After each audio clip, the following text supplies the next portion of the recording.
ครับนบนอบน้อมยังพระติรัตนเกี่ยวเจ้าตั้งสามประการอันมีพระพุทธพระธรรมพระสงฆ์อันเป็นสรณะที่เปิงตีเคารพนับถืออันสูงสุดในชีวิตกราบคารวะแตบไตรไวสาปุญญาปารมีธรรมพระเดชพระคุณหลวงปู่พระเทพโกศลที่ปรึกษาเจ้าคณะภาค7เจ้าอาวาสวัดศรีโสดาพระอารามหลวงตำบลสุเทพอำเภอเมืองจังหวัดเชียงใหม่พระเดชพระคุณหลวงพ่อท่านเจ้าคุณพระเทพปริยัติเจ้าคณะจังหวัดเชียงใหม่เจ้าอาวาสวัดเจ็ดยอดพระอารามหลวงตำบลจางเผือกอำเภอเมืองจังหวัดเชียงใหม่ตลอดจนพระมหาเถรานุเถระเจ้าคณะพระสังฆาธิการพระภิกขุสงฆ์สามเณรจุตนจุองค์โดยความเคารพเจริญสุขเจริญปอนสาธุชนญาติโยมพุทธบริษัทติ่นจองห้องวัดจุหนุ่มเท่าใจยิงก็ขอน้อมต้อนรับทุกท่านเข้าสู่รายการมรดกธรรมกำเมืองต่างสถานีวิทยุกระจายเสียงพระพุทธศาสนาแห่งชาติและสังคม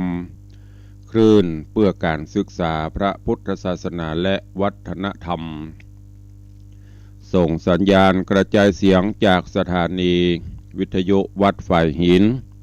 ตำบลสุเทพอำเภอเมืองจังหวัดเชียงใหม่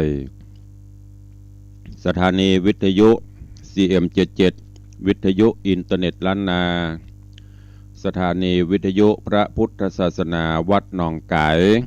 ตำบลสันปัญญางอำเภอแม่แตงจังหวัดเชียงใหม่สถานีวิทยุพระพุทธศาสนาจังหวัดเชียงไฮ้กระจายเสียงตีดอยม่อนจำปีวัดพระแก้วจังหวัดเชียงไฮ้สถานีวิทยุคลื่นพระพุทธศาสนาและจริยธรรมวัดพระธาตุเจ้าดอยสุเทพกระจายเสียงในระบบคลื่นความถี่ FM 96.0 เมกะเฮิรตซ์ตลอดจนวิทยุชุมชนเสียงตามสายห่อกระจายข่าวตามวัดตามวาตามหมู่บ้านต่างๆตีตังสมปานเจ้าวัดตุเจ้าหลวงป่อหลวงป่อแขวนได้เปิดสัญญาณตามห่อกระจายข่าวตามเสียงตามสายคือกับญาติโยมได้สดับรับฟังเสียงธรรมะกันอยู่ในเวลานี้รายการนี้ดำเนินโดยกล่าวกับผมอาตมภาพพระครูวิสิตศรีลาภรณ์เจ้าคณะตำบลประแดดเจ้าอาวาสวัดวังสิงคำตำบลประแดดอำเภอเมืองจังหวัดเชียงใหม่เป็นผู้ดำเนินรายการก็นำเสียงธรรมะแบบปืนบ้านล้านนารักษาหีดหอยมาพบมาปะกับทุกท่านมาเทศนาฮือได้สัมผัสฟังกันพร้อมกันนี้กราบถวายการต้อนรับและเจริญพรต้อนรับครูบาอาจารย์ญาติโยมที่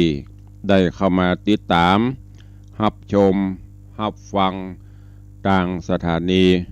ไลฟ์สดของสถานีมรดกธรรมของวัดวังสิงคำก็ดีของวัดฝ่ายหินก็ดีตลอดจนของ104ธรรมะคลายเครียดและของญาติธรรมที่ได้เข้ามาแล้วได้แชร์บุญ1แชร์1บุญโดยการกดแชร์ในโทรศัพท์มือถือของท่านเพื่อกระจายเสียงธรรมสู่ญาติธรรมในกลุ่มเพื่อนๆจะได้รับฟังเสียงธรรมะโดยทั่วกันก่อนที่จะได้เทศนาธรรมก่อนที่จะได้นำเอาข่าวสารมาอู้มาจ๋าก็ขอถวายการต้อนรับและทักทายญาติโยมที่ได้เข้ามาชมมาฟังกันต่างสถานีมรดกธรรมต่าง Facebook ไลฟ์กันก่อนเนาะ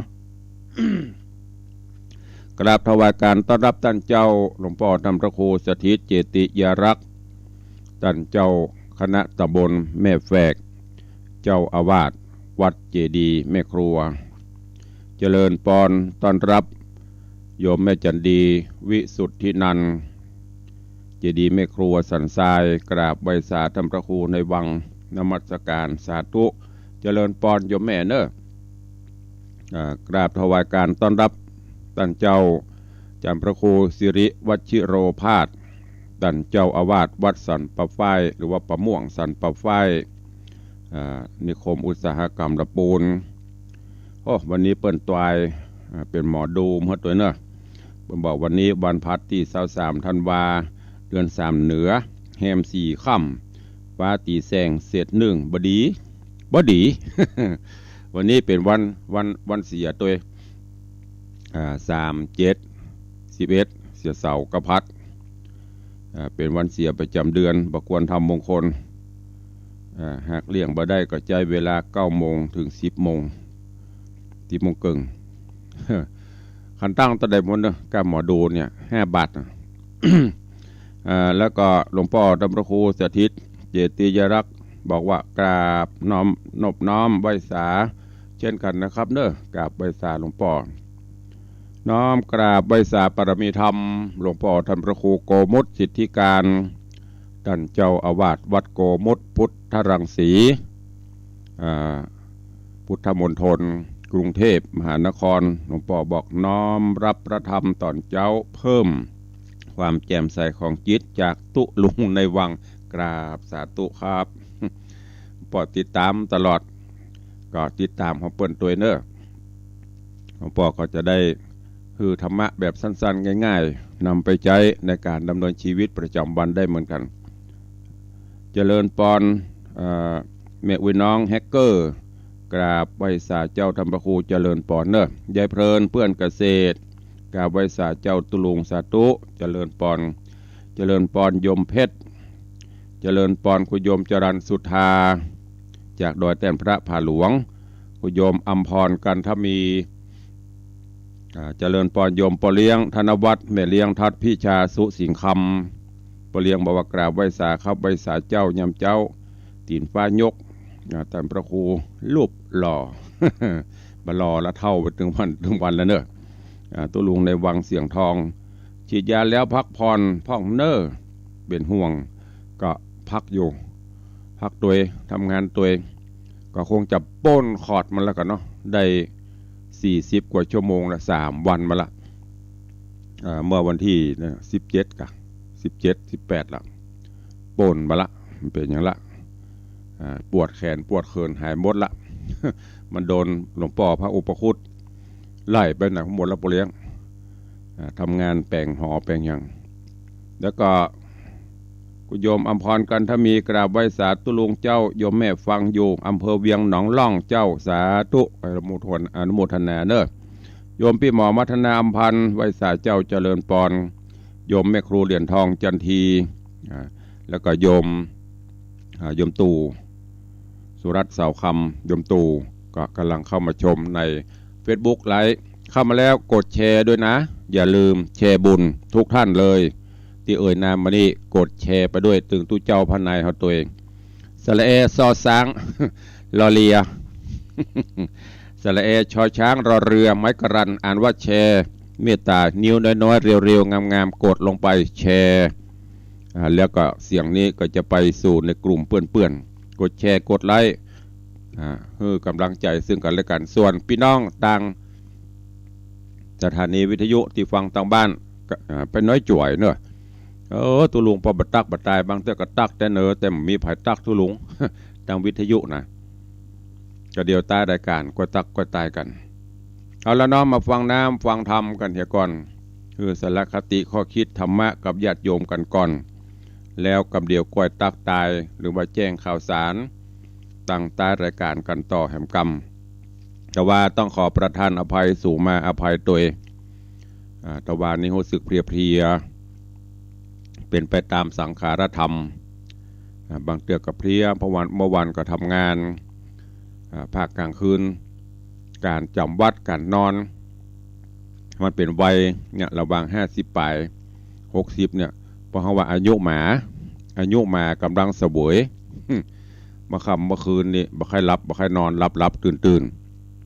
เมื่อวานนี่หาวงับอยู่นะก็ค่อยหลับนะเพราะว่าอายุหมาเข้ามาระวังเนี่ย 50 ถึง 70นี่นะถ้าอายุ80ขึ้นไปนี่ก็เป็นอายุลิงครับ หูไปน้ำตาไหลไข้หัวน้ำตาไหลนะอันนี้ก็ฝากไว้ก็ไม่ได้หายไปไหนอย่างที่ได้บอกถ้าไม่ติดศาสนกิจอันสำคัญแล้วก็สุขภาพร่างกายเอื้ออำนวยก็มาพบมาปะกับครูบาอาจารย์สถานบุญเป็นประจำทุกวันเนอะเวลาล่วงเลยไปโวยนักแกฮะเนี่ยวันเวลาวารีมิได้มีแต่คอยใครหมุนไปของเปิดเรื่อยๆไม่ได้รอเดี๋ยวนี้ก็ไปละ10 กว่านาทีแล้วเนาะพระธรรมเทศนาตินามเทศในเรื่องของหูกฟ้าแมงคานผูกที่3จบปริปุณนังไปก็จะได้ขึ้นมาสู่ยังผูกที่4ในตอนที่แล้วเปิ่นไปขอลูกสาวเศรษฐีเอามาเป็นกู้เป็นกิมฮือกับหูกฟ้าแมงคานเพื่อที่จะได้สืบบ้านแตนเมืองสืบสันตติวงศ์เป็นเจ้าบ้านเจ้าเมืองปกครองแตนป่อเพราะป่อก็เท่าชะแลเกชลาลงอันนี้เป็นว่าหูจักโป่งหูจักปดหูจักปล่อยวางเมื่อหูตัวเท่าแก่แล้วทำงานไปก็จะลำบากเปิ้นก็สละลาเพื่อให้ลูกหรือว่าคนอื่นได้ขึ้นมาเป็นผู้บริหารงานบริหารประเทศต่อไปอันนี้ก็เรื่องราวของหูกฟ้าแมงคานจะเป็นจะได้เจิญติดตามรับฟังกันได้ในผูกทวนที่4เป็นลำดับไปณโอกาสบัดนี้ นะโมตัสสะภะคะวะโตอะระหะโตสัมมาสัมพุทธัสสะสัทธะโว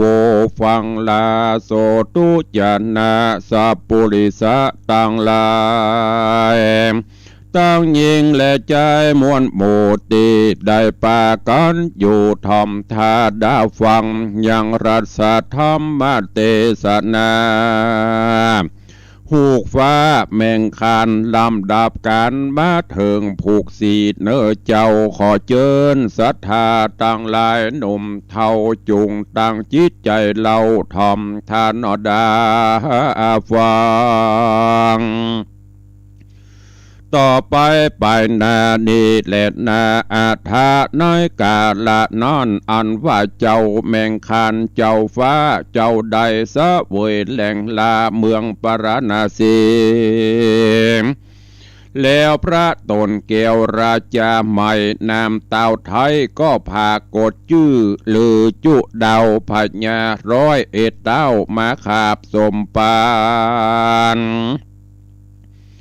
พระก็อยู่สำราญบ่อเศร้ากับนางหนุ่มเนาพรหมจารีต่างมีความยินดีโจมชื่นโสมนัสตื่นเจยบาน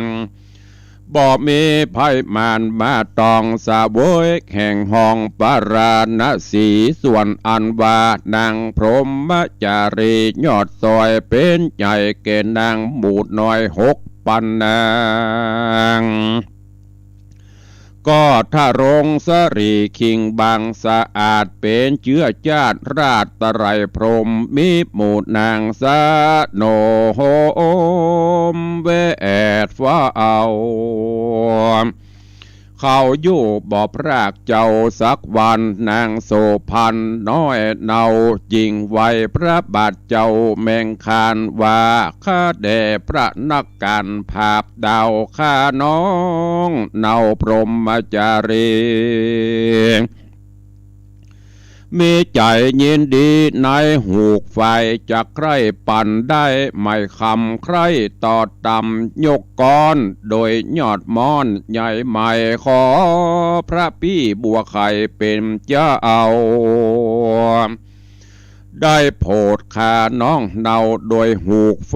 เพื่อปฏิบัติตามฮีดค่ายโบราณแห่งนางยิงคันตั้งหลายเด็ดเตว่าอ่าน ยามนานเจ้าแมงคานโปธิราชได้ยินกำนางน้อยนาดไข่จ่าเจ้าแมงคานเจ้าฟ้าโปธิราชจริงโอกาสตันถอยว่าโดโอรายอดซ้อยเตวีการอันนี้นาบ่สมเปิงแก่บุญเรืองเลิงเจ้าเจือเจ้าขอนางน้อยน้องเนาอย่ามีใจนางน้องใบนอดลาจริงไวเจ้าฟ้าสาเมกาว่าคาแด่พญาเป็นเจ้าข้าน้องเนาก็มีใจติดห่วงใหญ่ในหูกไฟขอพระพี่ไทยโพธพานีนางพรหมจารีกล่าววอนขอกับองค์สอบบอเป็นเจ้าทวนครบเล่าสามตีก็มีและนาย้ำนอนอันว่าเจ้าแมงคานเจ้าฟ้าอินดูนางลาอัคจายามดาวจิ้งโป่งอนุญาตเฮือแก่นางยอดซอยยามนอนนางนอดน้อยก็ยินดีจื่นสู่โนพระนอกูแต่ปาตาแล้วก็อำลาพระปีไทยลงพระศาสตร์เวใจญารีบตกแต่งดาแป่งหางอย่างเครื่องก้างกีหูกจักจงจับกระตำตุกอันพับไข่เสียงแล้วจุเยี่ยงจุอันแล้วเอาเปียมาปั่นไฟใหม่มาสืบเดียวไววางตอดเอาใหม่เกี้ยวสอดเป็นสายกระตำหลวงลายเป็นท่อนางนาดน้อยโนงครานแต่งกระตำการหูกไฟเตียวย่างย้ายไปมาสาวไฟไปมาไวว่องนางเกี้ยวนาดน้องเก็บมันเมียดยามนอนนาพระนเรศแมงคานสามีใจบานต่อเจ้าจริงฮื้อหมู่เหล่าเศษนารีไปสะแวงหายังสลาอันจ้างตีตองมาเลวปานฮือตีปานแป่งหมากล้อสกัดฟืมตองฮือแก่นางนอไทยพรหมจารีหมูสลาก็มาตีหลอมหล่อยังหมากล้อและคัดฟืมใส่สีแล้วมอบถวายแก่นางพรหมจารีเป็นเจ้าโตนางน้อยเนาก็มีความยินดีพรหมจารีหมายมันจริงฮื้อนางกอมใจกวาดผิวขวงห่อคำแล้วโป่งกำเกตนางใจวัดนางจุงเอาไม้ปักไว้ใกล้ห่อใจกันนางกอมใจปักแล้วพรหมจารีนอเกียวก็มาเลงดวงสลีบุญจูจักขืนไว้นางเกี้ยวนาไทยลวดขืนไปม้วนมาไว้บ่จาเนี้ยไปมาลายหามนางก็มาตำเรียงไว้อย่างกุยซาใหญ่เมียดใบแปลงอย่างดีเนี้ยมือลายทีกลางคืนมาหอดนางเกี่ยวยอดพรหมจารีก็เสด็จลีลาญัวลิญาติขึ้นไปนั่งบนหูกกีดแล้วก็ต่อหูกโดยความมีมันใจนางต่อหูกไว้บ่จะเอามือกวักหมากเกี่ยวใส่ใบแล้วไปบนตาเลงโย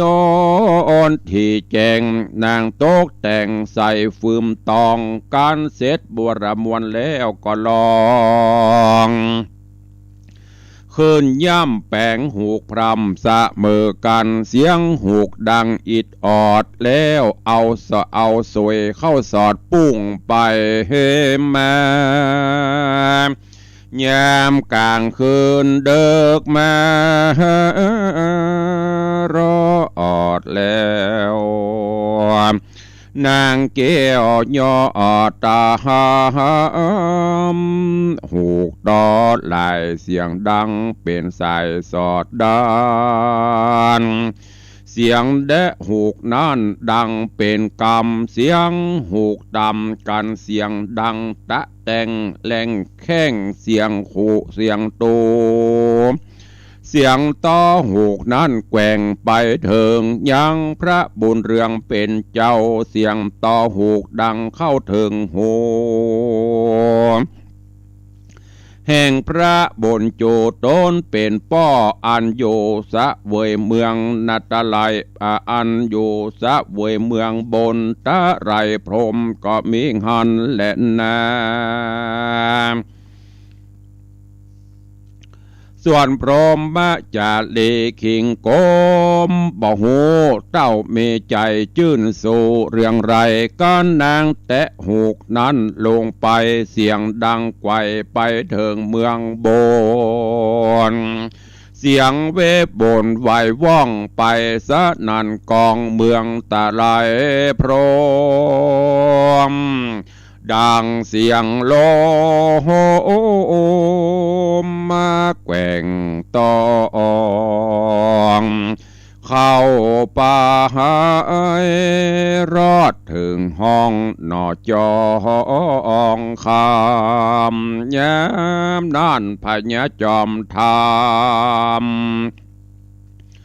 ตะไรพรหมราชอันนอนใส่ญาติเป็นที่สบายได้ยินเสียงสายต่อหูกแห่งนางเกี้ยวลูกคิงเดียวพระสมเสียวภาพฟ้าก็สะดุ้งตื่นกว่าสับปันเต้าก็มายินอาศาจันบอดแล้วเต้าตนเกี้ยวตะไรพรหมจิงส่องดูโลกกลมบอดจ้าเล็งพอปืนฟ้าไปมาก็เล็งหันนางกัญญาพรหมจารีอันเป็นสลีลูกเต่าไปเกิดในเมืองต่ำเต่าโลกจุมปูเต้าก็เล็งดูลูกแก้วฮักบ่แล้วเตรียมใจหันนางนงไว้ลูกเต่าต่อหูกเล่าฟืมตองเต้าก็มายินมองใจว่านางเกี้ยวลูกละนางเกี้ยวลาลูกเต่า ไปเกิดในเมืองโคนเราสั่งแม่ตุกขี่กวนกูดีได้พายโพดเฮือนางเกี้ยวโสดได้สุขสบายการพระสมสายตะไรพรมขัดนิ่งแล้วจริงเรียกเทวบุตรเกวตันใจว่าฮือไปเรียกมหาเสนาผู้ใหญ่ได้รีบกวาดไกวมาปันเตวบุตรรีบกาพันไปบ่จ้าฮับเอาเสนาใหญ่มาเร็วไวมานพะจอมไตรภาพดาวยามนอนนอเต้าตะไรพรมจริงไข่ขี้แย่เล่าเก้าฮือเตบบุตรเยาวุธาว่าเจ้าจุ่งลงไปในเมืองมนุษย์สาต่ำไตฮับเอานางนอไทยพรหมจารีอันอยู่ในเมืองปาลานะสีเกี่ยวกวางลูกกูอยู่ในเมืองโคนดูอาบโจนแต่ใบการเจ้าหับนางได้แล้วจูงรีบปานี่คืนมาสู่มหาปุรีเมืองเฮารีบด่วนเดชเตออาทะในกาลยามนั้นนา ส่วนอันว่าเตวบุตรพรหมเตศได้หูแจ้งเจตขีญาจริงอำละจริงรีบอำลาตะไรพรหมรีบเหาะลงมาโดยรีบก็มาเถิงกวีบจุมปูแล้วก็เรียกเอาสลีบุญจูนอดไทยว่าขออันเจิญไปอยู่กับพระนอกู้ตะไรพรหมอันเป็นป้อตนปางก่อนว่าอันในกาละยามนอนนางพรหมจารี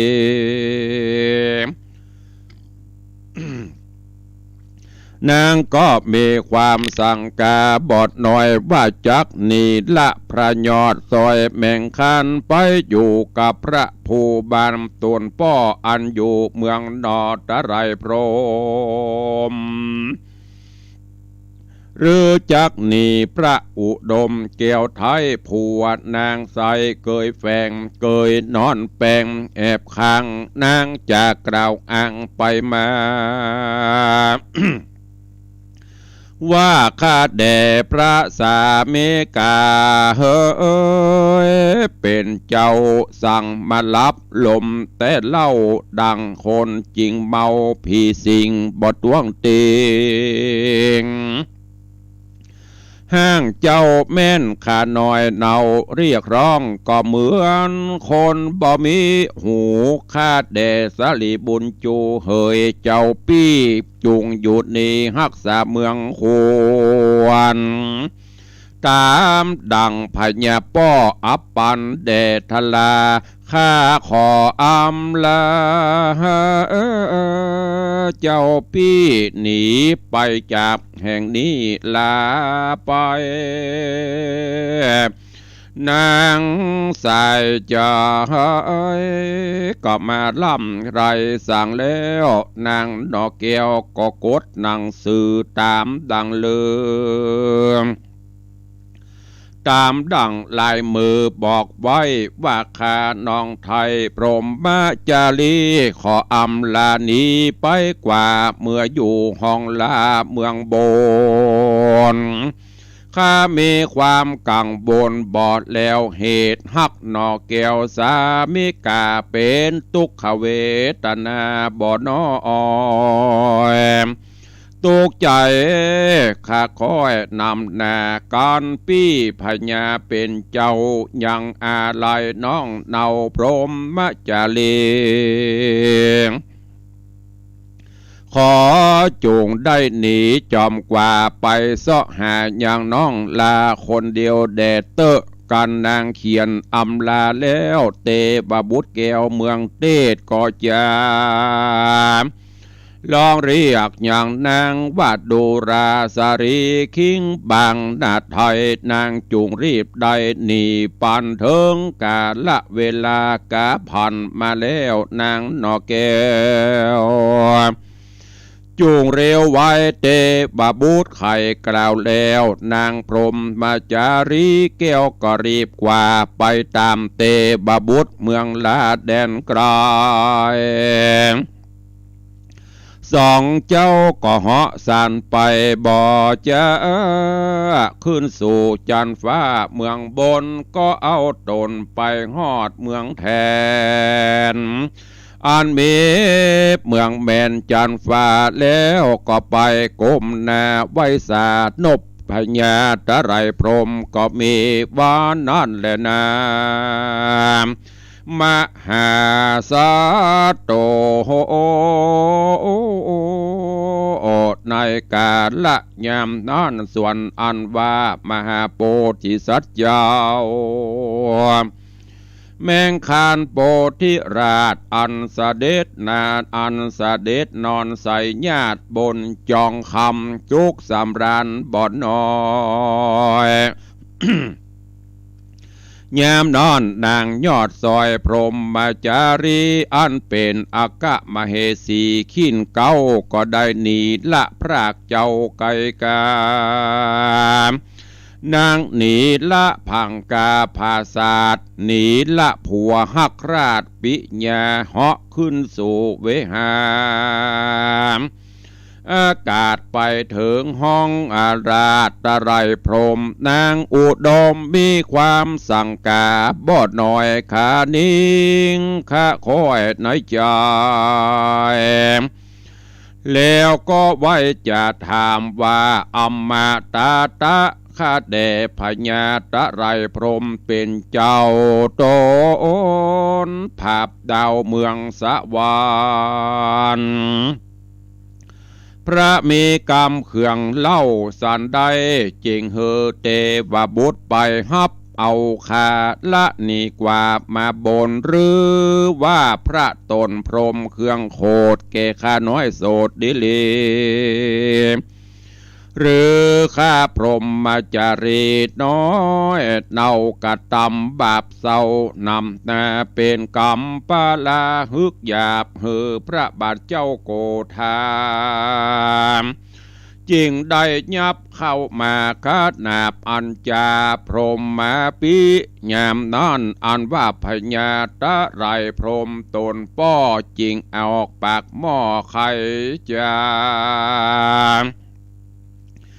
ว่าดูราพรหมจารีลูกเต่าอันเป็นที่ฮักแก่ป้อเจ้าปิตารัตติงในรายทีคืนล่วงแล้วต้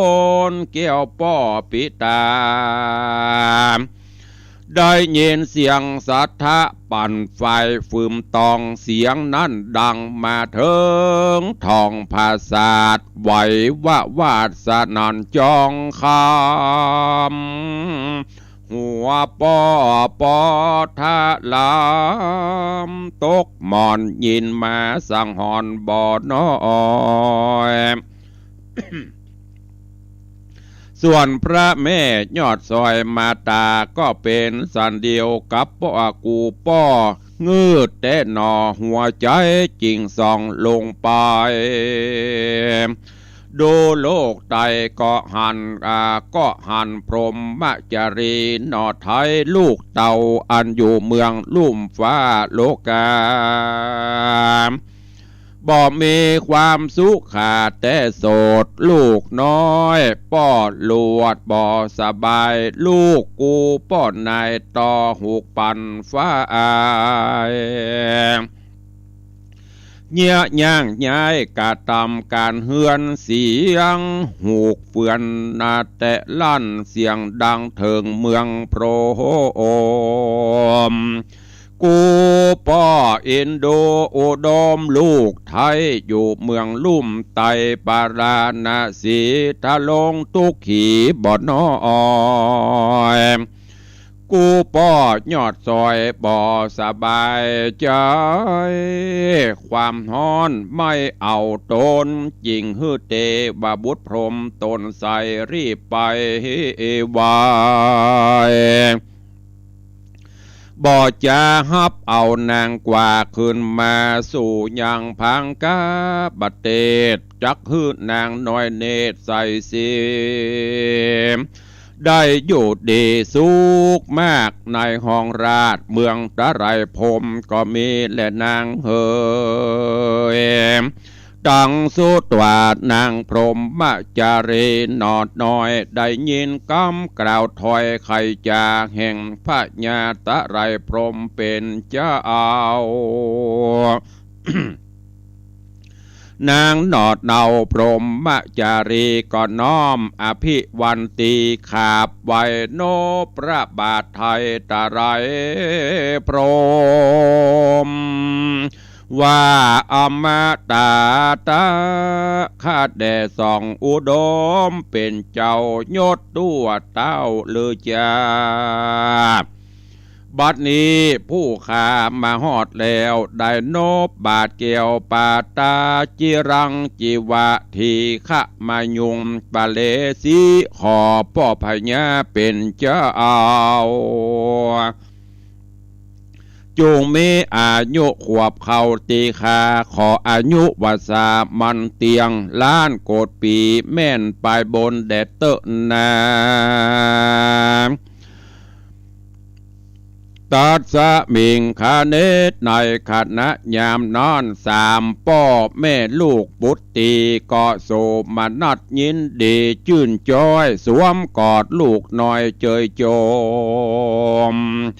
โดยความอาภิรมย์ยิ่งโยดกล่าวถอยโอดไขจาด้วยปิญาขะคอยอยู่กับลูกน้อยเตรียมกันสองมือก็พันเกี่ยวกอดสองแม่ลูกเกี่ยวสอดกันนอนความอาวรณ์มีบอดหน่อยก็มีและนาส่วนอันว่าเทวบุตรเสนาหันความโศกาบอดแล้วจริงย่อมือกราบเกี่ยวอำลาไว้ปัญญาตะไรพรหมว่าเทวะข้าแด่พระองค์เป็นเจ้าข้า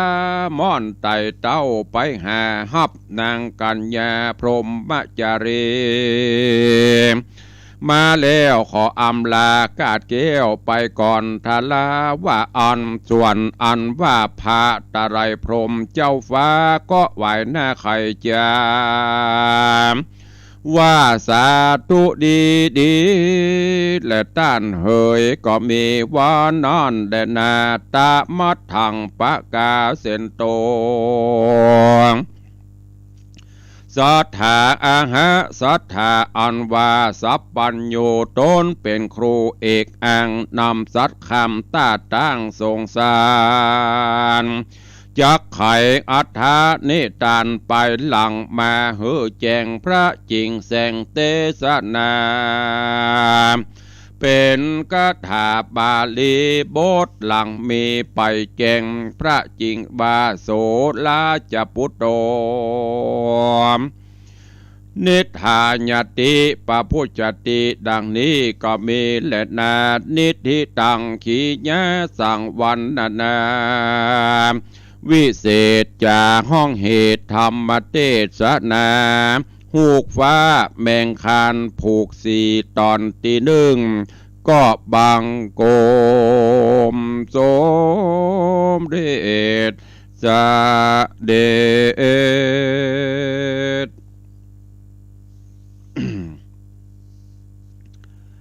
ญาติโยมสาธุชนทั้งหลายวันนี้ก็ได้สดับรับฟังพระธรรมเทศนาหูกฟ้าแมงคานผูกที่สี่ตอนที่หนึ่งจบปริปุณณังลงเรื่องราวถึงในเรื่องของหูกฟ้าแมงคานมาได้ถึงพรหมจารีก็ได้ไปปกครองบ้านเมืองอยู่กินกับหูกฟ้าหลังจากที่ได้เป็นพญาเจ้าเมืองปาราณสีแล้ว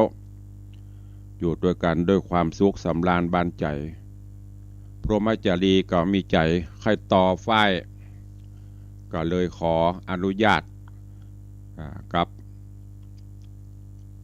สามีว่าขอเมตตาเสาะหูกเสาะกีเสาะฟืมเสาะอย่างเนี้ยเอามาฮื้อกำเตอะต่างหูกฟ้าแมงคานก็บอกว่าโอ้น้องบัทันเนี้ยหมู่นี้ข้าทาสจะบริพานมีเปลอะ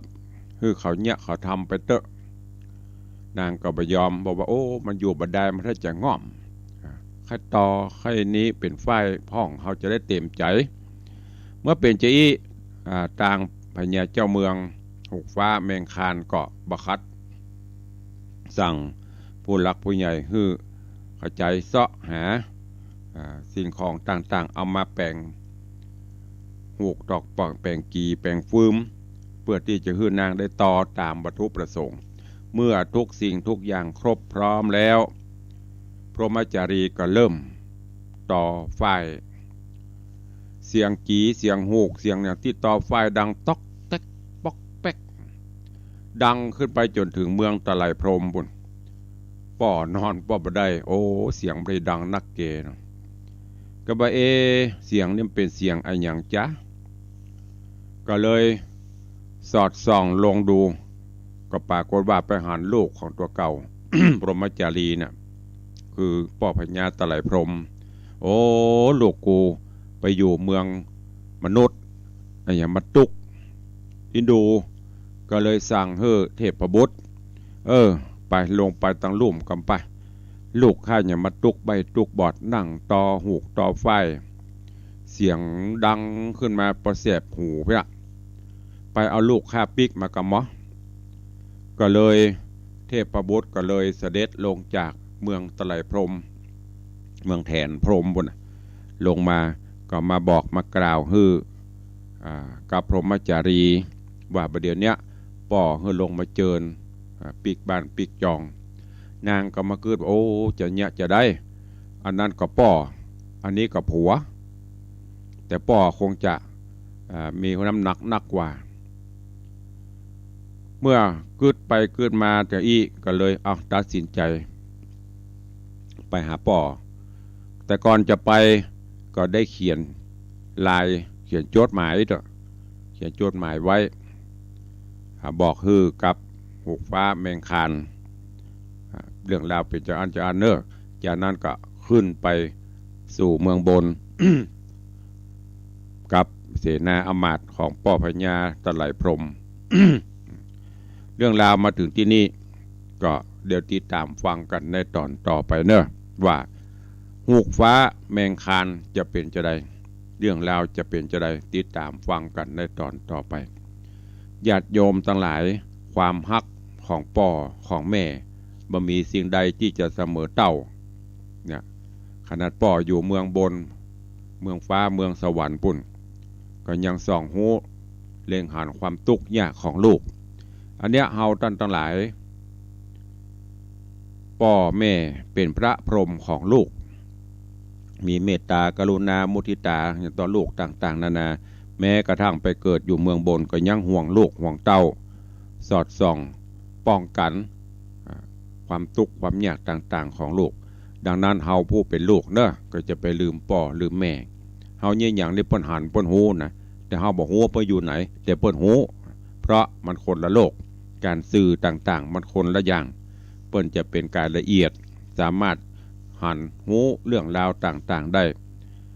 เฮาอยู่ตั้งลุ่มตั้งปังก็พยายามสร้างกุศลคุณงามความดีปั่มเปงไปเนี่ยอย่างที่เปิ้นเขาว่าทำอย่างก็ตามถ้าเป็นสิ่งที่ดีก็ทำไปที่มันบ่ดีก็ละเว้นถึงแม้นภัยจะบ่ฮู้แต่ตัวเองตัวเก่าของเฮาก็ฮู้ว่าเฮาสร้างดีกับบ่ดีดังนั้นฝากไว้กับญาติโยมทั้งหลายเนอะนำไปคิดนำไปพิจารณานำไปใช้ในการดำเนินชีวิตประจำวัน ก็เข้ามาสู่ท้ายรายการแล้วเนาะเวลาล่วงเลยไปด้วยความรวดเร็วก็ก่อนที่จะได้ประชาสัมพันธ์ข่าวสารอย่างต่างๆนั้นก็ขอทักทาย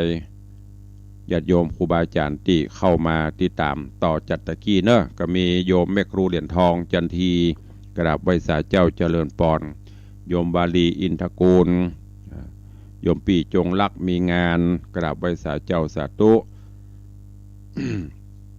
โยมลักษณะเกตดีสาธุเจ้าเจริญปอนเนอะโยมปัทมาแจมโรกราบไหว้สาธุป่อสาธุโยมปีอภิวันกราบไหว้สาเจ้าตุลุงสาธุอนุโมทนาเจริญปอนเนอะท่านเจ้าสิทธิชัยอินทวโนกราบไหว้สาครับเหมือนกันเนอะก็ไหว้สาเหมือนกันคุณโยมอัญชลีคำกิติสาธุสาธุเจ้าแล้วก็สลาไม่งิ้วอันว่าสลาไม่งิ้วนี่ต้องถามว่าบุญแปลงอย่างเนอะสลาแปลงบ้านแปลงจอง แต่บ้านแหมยังนี่ก็เข้ามาชมก็เจริญปอนเนอะทุกท่านทุกคนตัววันที่9หรือวันที่9 มกราจะไปลืมเนอะเฮามีนัดพบกันที่วัดฝ่ายหินเปิ้นมีอย่างตุลงก็ตุลงได้ประกาศไปถึงวันที่9สถานีแม่ข่ายลักเฮาวัดฝ่ายหินจะมีพิธีทำบุญห้องส่งสถานีจากนั้นก็จะมีการทำบุญถวายทานพระป่าเพื่อสมทบกองทุนบำรุงสถานีเอาไว้ซ่อมแซมเนอะเจิญจวนอีป่ออีแม่ป่อออกไม่ออกศรัทธาเฮาเนอะบ่ได้ไปก็เมตตาร่วมบุญกุศลได้ตามจะโอนเข้าบัญชีของสถานีกาจะฝากตุลุงกาหรือจะฝากผู้ดำเนินรายการทุกรายการในคลื่นนี้ ทั้งคลื่นสีขาวตัวได้หมดเนอะร่วมแรงร่วมใจกันวันที่9ไปร่วมกันได้ที่วัดวังสิงคำก็จะมีงานทำบุญส่งท้ายปีเก่าต้อนรับปีใหม่สวดมนต์ข้ามปีส่งเสริมบารมีต้อนรับปีใหม่วันที่31ก็จะมีการสวดมนต์ข้ามปีแล้วก็วันที่1ก็จะมีพิธีมอบถวายตาลหอพระมหาอุปคุตอัญเชิญสารูปพระมหาอุปคุตเถระเจ้าประดิษฐานบนหอก็จะมีพิธีถวายตาลต้นเงินต้นทองต้นเพชรเพื่อสมทบกองทุนนิธิวิสิตศรีลาภรณ์เพื่อใช้จ่ายในการเผยแพร่พระพุทธศาสนาญาติโยมที่ได้ติดตามตั้ง Facebook สามารถบริจาคได้เนอะเลขบัญชีหมุนไหลที่หน้าจอนั่นเป็นเลขบัญชีของกองทุนนิธิก็สามารถให้หอมกันได้ตามจิตเจตนาส่วนญาติโยมศรัทธาที่ฝั่งทางบ้านทางจองจะมาร่วมก็ดีไม่ได้มาจะโอนมาร่วมก็ได้เนอะก็ที่เขาได้อู้จากันไว้ก็คือถวายทานต้นเงินต้นละ300 บาทต่างวัดก็มอบวัตถุมงคลอันมีเหรียญหลวงพ่อพระสิงห์คำสติกเกอร์และปฏิทินปักกระตือล้านนาฉบับธาตุคำร่วมทำบุญถวายทานต้นทองต้นละ500 บาทต่างวัดก็มอบวัตถุมงคลอันเป็นพระกริ่งงามเนอะบอกว่าจะเป็นเหรียญเป็นพระกริ่งเป็นพระองค์ลอยนี่ได้พุทธาพิเศษกันอย่างยิ่งใหญ่เมื่อวันที่1 มกราคมปีก่อนปี63ผ่านมาท่านผู้ใดร่วมบริจาคต้นเพชรต้นละ1,000 บาทก็จะมอบพระกริ่งจะมอบรูปเหมือนรูปหล่อองค์ลอยหลวงพ่อพระสิงห์คำสติกเกอร์ประกาศตื่นละนามอบเป็นบรรณาการปีใหม่ตัวและท่านที่มาร่วมงานมาร่วมก็จะแจกปฏิทินไปโดยเนอะในวันที่31วันที่1นี่เจริญปอนตัวขอบคุณอนุโมทนาบุญกับโยมแม่4,000ในนครศรีที่วงศ์เนอะได้ร่วมเป็นเจ้าภาพต้นทอง1 ต้นต้นเพชร1 ต้นรวมเป็นปัจจัย 1,500 บาทขออนุโมทนาบุญขอบคุณกับคุณโยมอัญชันพิมุห่างดงก็มาร่วมทำบุญตัวขอบคุณกับโยมแม่สีจันทร์คำปันโยมนางสาวสุภาพิษเกทาลังหัวหน้าคณะลิเกสมานชัยนาฏศิลป์ได้ร่วมถวายทานต้นเพชร1 ต้น 1,000 บาทขอบคุณแม่นงนุชโยธาวังพร้อมครอบครัวเนอะหมู่บ้านล้านนาซิตี้สันพักหวานห่างดงใกล้ๆวังสิงห์คำนี่แม่โยมแม่นงนุชโยธาวังเปิดฟังตลอดตะวาก็ได้ฮื้อลูกหลานตันเต้าได้นำเอาจตุปัจจัยมาร่วมถวายทานเป็นเจ้าภาพต้นทอง1 ต้น500 บาทแล้วก็ขอบคุณกับโยมลูกสาวแม่นงนุชตัวตะวาได้นำยาสมุนไพรกระปุกเบลเล่นโยมเปิ้นขายสมุนไพรตัวอู้กันไปอู้ก็มาเป็นอย่างพ่องแปลว่ามันเป็นนั่นเป็นนี่เปิ้นก็เลยเอาสมุนไพรเป็นยานวดยาครีมแก้ปวดแก้เมื่อยมันนี่เป็นนิ้วล็อกเป็นอย่างเนี้ยถวายมากระปุกหนึ่งตะวาก็เรื่องทดลองพอก็รู้สึกว่าใจได้ดีเนอะขอบคุณตัวท่านผู้ใดจะร่วมบุญกุศลกะจะอู้จะจาอย่างกะตอนนี้ก็เวลาก็ล่วงเลยมานักแก่เนอะเดี๋ยวเวลาแถมบกี่นาทีใครจะห่วมโมทนาบุญกับตุลุงใครจะอู้จะจารายงานตัวจะได้ก็เข้ามาได้เนอะรายชื่อของภายที่ตกหล่นไปจะได้ก็ก่อยแจ้งเข้ามาตัวเพราะว่าบางเตือก็จัดแล้วก็จดใส่หั่นจดในบันไดล่างลงบัญชีใหญ่เตือใครจะอู้ใครจะจ้าตอนนี้หน้าใหม่เปิดแล้ว081แสดงว่าจำก็ได้ดีเนาะเจริญปอน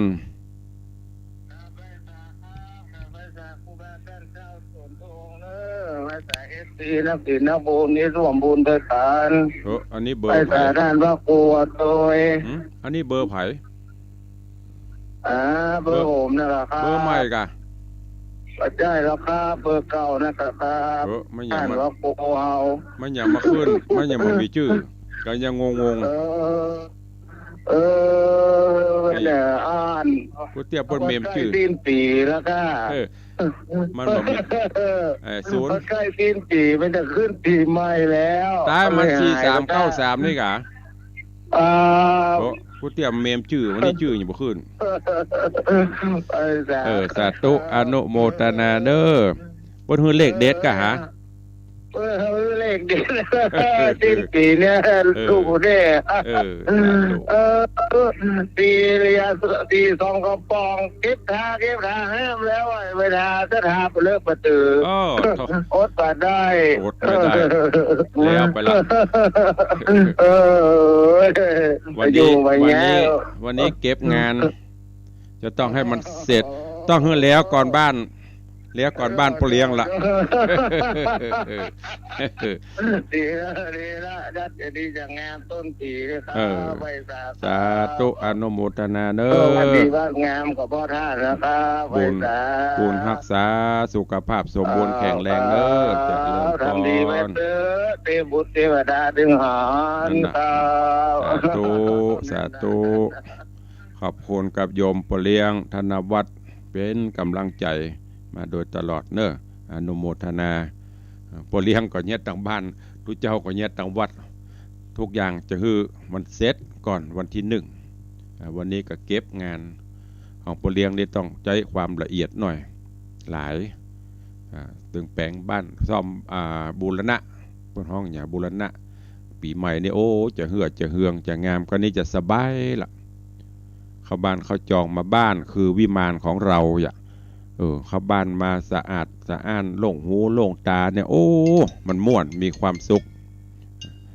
ตอนนี้ปเลี้ยงก็บูรณะบ้านแปลงโฮงรถแปลงอย่าง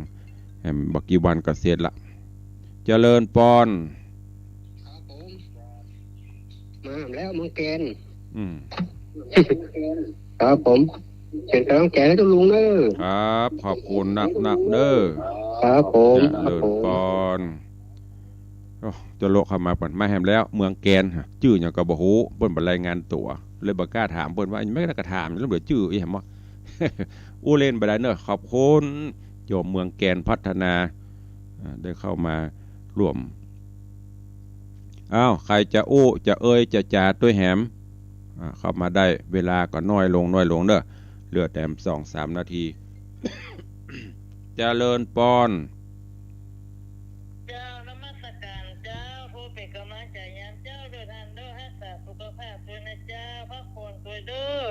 เป็นห่วงจ้านมัสการลุงในวางเสียงใสไว้อันที่มันแปลกวันนี้เนี่ยมันแปลกอะไรเนี่ยมันทำไมไม่ขึ้นชื่อตึงของแม่เลี้ยงตึงของอันนี้กูเตือนมันเมมชื่อมันดูเล็กเด็ดแม่แล้วก็มันกูเตือนมันจะขึ้นชื่อเมมไว้อันนี้มันไม่ขึ้นชื่อสักคนเนี่ยมันเกี่ยวกับอะไรสาธุอนุโมทนากูเตี้ยมันจะขึ้นชื่อวันนี้ไม่มีชื่อเลยมีแต่ตัวเลขไผเป็นไผพ่องบ่ฮู้เฮาแม่ปานีก็บ่ขึ้นชื่อแปลกนะวันนี้ให้เปลี่ยนใหม่กันเจ้าบ่ฮู้มันแต่นะกูเตี้ยมันจะขึ้นชื่อนี่มันมีแต่ตัวเลขเลยแปลกเรียกว่าแตงหวยหมดนี่เนี่ยกูเบอร์ถ้าจะเบลอได้จะเก็บไปแตงหวยกูเบอร์เจ้าเพราะว่าจะแต่งบ้านยังบางอยู่เจ้าเพราะว่าจะเข้าไปถ้านี่ก็รอลูกปัญงานนะจ๊ะถ้ามีเวลามีโอกาสก็เข้ามาเด้อสาธุเจริญปอนสายต่อไป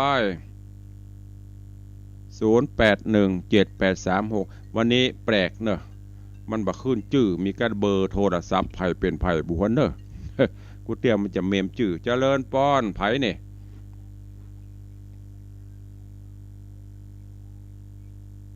ฮะ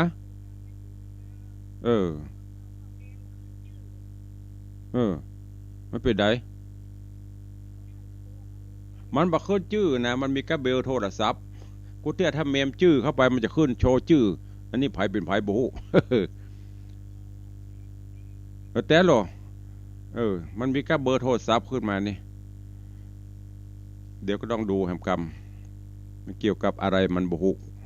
มันไม่บอกชื่อมันบอกแต่เลขถ้ามันบอกเลขก็ใกล้ๆวันที่16ก็ดีก็เก็บแต่งหมดน่ะ ก็น่าตะกี้ของพ่อเลี้ยงขึ้นมาเหอะกูเตี้ยจะพิมพ์ชื่อวันนี้มันยังมีมันมีสักคนนั่นนี่อ้าวเจริญปอนไผบ่ฮู้เจริญปอนปอน2 ปอนบ่ได้กำว่าอ้าวฮัลโหลนมัสการชื่อมันชื่อบ่ขึ้นเองอันนี้ก็บ่ขึ้นมีแต่5579ได้ใหม่ก็เนี้ยว่ะเขาได้ใหม่อีกของควรปีใหม่ก็มันเขาได้ของควรปีใหม่ก็อันอย่างก็ประเด็นนี้มีiPhone 15 16แล้วนะเดี๋ยวจะอ้อนพ่อเลี้ยงเดี๋ยวก่อนอ้อนพ่อเลี้ยงเลยแม่ต้องช่วยตัวเนอะได้ก่ะถ้าพ่อเลี้ยงฮือตะใดแม่ออกด้านเนอะของควรปีใหม่โอ้ยมันค่อยเปลี่ยนกันเนี่ยก็ยังแปลกใจกูเตี้ยพ่อเลี้ยงโทรเข้ามาชื่อบ่จะขึ้นอันนี้มีชื่อว่ะมันไม่ใช่ของพ่อเลี้ยงกู้โคนมันเนี่ยมันบ่ขึ้นมันเป็นอีหยังบ่มันค่อยได้มันค่อยไปตัวปี64แล้วก่ะไม่ละหมาเอาของเดี๋ยวก่อนเก่าใส่ถอดทิ้งใส่มิ้นดีกว่ามันบ่มีมิ้นนะกะมิ้นจังเดี๋ยวมาตึกมาเนาะของล่ำได้อยู่ไปไม้มันตึกตกมาอีกเจ้าเดี๋ยวบอกพ่อเลี้ยงอันไม่เลี้ยงทางเหนือไม่เลี้ยงทางใต้จะห่วมโดยคนร้อยเนาะเขาได้กันหมดสาธุอนุโมทนาเนอะบุญรักษา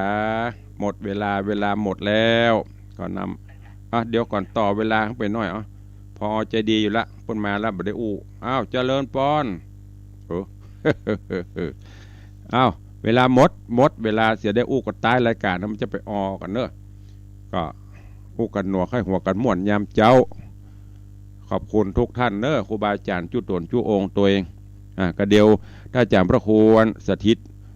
เดี๋ยวแม่จะดีไปเบิกตัวเนอะเพิ่นได้อยู่โฮงใหม่ยังก็แล้วหมดแล้วนะวันนี้เอามอบของขวัญเนอะพระครูสถิตร่วมทำบุญ50,000 ซื้อโทรศัพท์ไปขอควรปีใหม่ตุลุงเนอะเอาแล้วเนาะเวลาหมดเวลาขอนำรายการจากครูบาอาจารย์ท่านเจ้าพอออกไม่ออกศรัทธาไปก่อนอู้กันหนัวไข้หัวกันม่วนแล้วอู้วันใดออกไปบัถูกบัต้องจะได้สู่มาอภัยตัวเนอะไม่ได้มีกุศลเจตนาอื่นไม่ได้มีอันอื่นคืออยากจะญาติโยมได้ไข้หัวได้มีความสุขกันในวันนี้ตัวเองขอความสุขสวัสดีบังเกิดมีกับครูบาอาจารย์ท่านเจ้าพอออกไม่ออกศรัทธานาบุญเนอะอยู่ดีมีสุขเหมือนกันจุตนจุองค์จุผู้จุคนจัตตาโรธรรมาวัฏันติอายุวันโนสุขัง